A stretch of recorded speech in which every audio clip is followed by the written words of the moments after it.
बंद गांव में बुलडोजर की कार्रवाई हुई है। सरकारी जमीन पर बने अवैध निर्माणों पर एक्शन हो रहा है और मस्जिद, मदरसा समेत दुकानों पर भी कार्रवाई की जा रही है। तो फिलहाल ये जानकारी आपको संभल से जुड़ी हुई दे रहे हैं, जहां पर एक बार फिर से बुलडोजर का एक्शन देखने को मिला है। सरकारी जमीन पर जो अवैध निर्माण किए गए थे, उन अवैध निर्माणों को ध्वस्त करने का काम बुलडोजर के जरिए किया जा रहा है। और ये जो खबर सामने आ रही है उत्तर प्रदेश के संभल से, जहां पर पुलिस की तमाम टीमों को लगाया गया है ताकि किसी भी तरीके से इस कार्रवाई में बाधा उत्पन्न करने की कोशिश किसी व्यक्ति की ओर से ना की जाए। इस कार्रवाई को देखिए, एक बार फिर प्रशासन का पीला पंजा अवैध अतिक्रमणों पर चला है और इसके पहले भी कई लोगों को यह हिदायत दी जा चुकी है कि अगर जांच में पाया जाता है कि आपका कराया गया निर्माण किसी प्रकार से अवैध है तो उसे ध्वस्त किया जाएगा। और उसी के तहत में अवैध निर्माणों को हटाने का काम किया जा रहा है। बताया जा रहा है कि यहाँ पर जो सरकारी जमीन थी, सरकारी जमीनों पर भी कब्जा करके अवैध तरीके से निर्माण कार्य करवाया गया था, जिस पर ध्वस्तीकरण का काम जारी है। मस्जिद, मदरसा समेत दुकानों पर भी कार्रवाई हो रही है। इस पर ज्यादा जानकारी के साथ आलोक द्विवेदी संवाददाता हमारे साथ जुड़ चुके हैं। आलोक, जानकारी चाहेंगे आपसे कि फिलहाल क्या अपडेट है, क्या बुलडोजर की कार्रवाई अब भी जारी है या फिलहाल बंद हो चुकी है?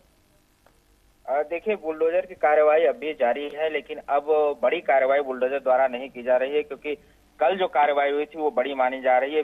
बिछौली एक गांव है जहां पर पश्चर जमीन थी, चारागाह की जमीन थी, जिस पर कब्जा था। लगभग 78 वर्ग मीटर का हिस्सा लगभग कब्जे में था ईदगाह पे, उस पे बुलडोजर चला था। प्रशासन ने ये पूरी कार्रवाई आपको बता दी, ये शुरू हो गई थी जनवरी में ही। जनवरी में प्रशासन ने जो है गजट पेपर में जारी करके ये कहा था कि अगर इस कोई दावेदार हो, कोई प्रपत्र हो तो पेश कर सकते हैं, लेकिन ईदगाह की तरफ से कोई नहीं गया, तो अंततः ये मान लिया गया कि अवैध है।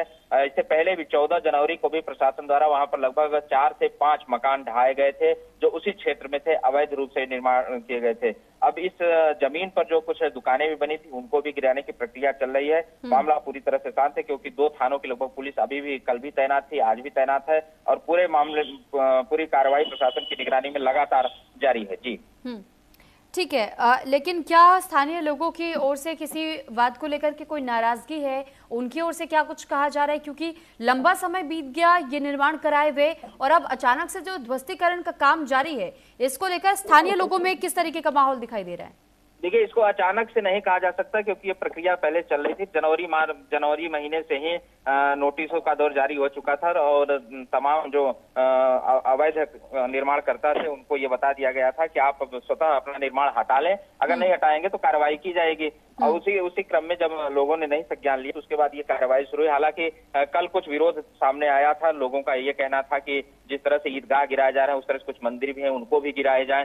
तो ये आपसी जो बयानबाजी चल रही थी वो चल रही थी। फिलहाल अभी मामला पूरा शांत है और